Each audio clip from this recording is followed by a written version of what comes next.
వివి రాజేంద్ర ప్రసాద్ గారు నిర్మించి దర్శకత్వం వహించిన చిత్రాలేంటో ఈ వీడియోలో చూద్దాం. అన్నపూర్ణ చిత్రాన్ని 1960లో నిర్మించారు. వి మధుసూదన్ రావు గారు ఈ చిత్రానికి దర్శకులు. ఆరాధన 1962లో విడుదలైంది. వి మధుసూదన్ రావు గారు ఈ చిత్రానికి దర్శకులు.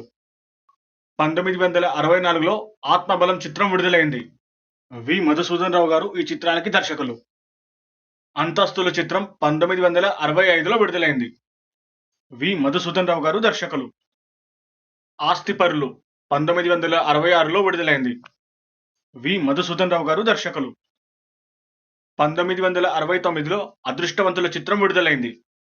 వి మధుసూదన్ రావు గారు దర్శకులు. 1970లో అక్కా చెల్లెలు చిత్రం విడుదలైంది. ఈ చిత్రానికి దర్శకులు అక్కినేని సంజీవి గారు. 1971లో దసరా బుల్లోడు చిత్రాన్ని నిర్మించి దర్శకత్వం వహించారు విబి రాజేంద్ర ప్రసాద్ గారు. 1973లో బంగారు బాబు చిత్రం విడుదలైంది. 1973లో ఎంగల్ తంగరాజా అనే తమిళ చిత్రాన్ని నిర్మించి దర్శకత్వం వహించారు. 1974లో అందరు దొంగలు అనే చిత్రానికి దర్శకత్వం వహించారు. మంచి మనుషులు అనే చిత్రాన్ని 1974లో నిర్మించి దర్శకత్వం వహించారు. 1976లో పిచ్చి మహారాజు చిత్రాన్ని దర్శకత్వం వహించారు. ఉత్తమన్ అనే తమిళ చిత్రాన్ని నిర్మించి దర్శకత్వం వహించారు. ఈ చిత్రం 1976లో విడుదలైంది.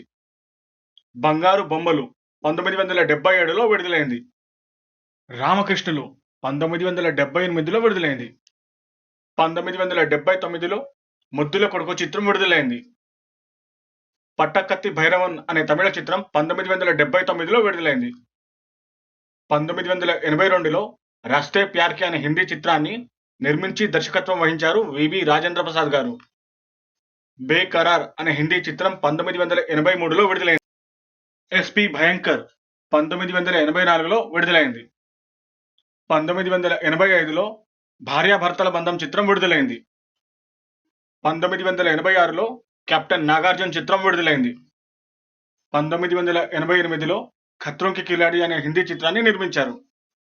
ఈ చిత్రానికి దర్శకులు టి రామారావు గారు. 1989లో సింహస్వప్నం చిత్రం విడుదలైంది. ఈ చిత్రానికి దర్శకులు వి మధుసూదన్ రావు గారు. కిల్లర్ 1992లో విడుదలైంది. ఈ చిత్రానికి దర్శకులు ఫజీల్ గారు. 1993లో బంగారు బుల్లోడు చిత్రం విడుదలైంది. ఈ చిత్రానికి దర్శకులు రవిరాజా పిరిశెట్టి గారు. భలే బుల్లోడు 1995లో విడుదలైంది. ఈ చిత్రానికి దర్శకులు శరత్ గారు. విబి రాజేంద్ర ప్రసాద్ గారు నిర్మించిన ఆఖరి చిత్రం పెళ్లిపీటలు. ఈ చిత్రం 1998లో విడుదలైంది. ఈ చిత్రానికి దర్శకులు ఎస్వి కృష్ణారెడ్డి గారు. ఈ చిత్రాల్లో మీకు నచ్చిన చిత్రాన్ని కామెంట్ చేయండి. అలాగే ఈ వీడియో మీకు నచ్చినట్టయితే లైక్ చేయండి, షేర్ చేయండి మరియు సబ్స్క్రైబ్ చేయండి.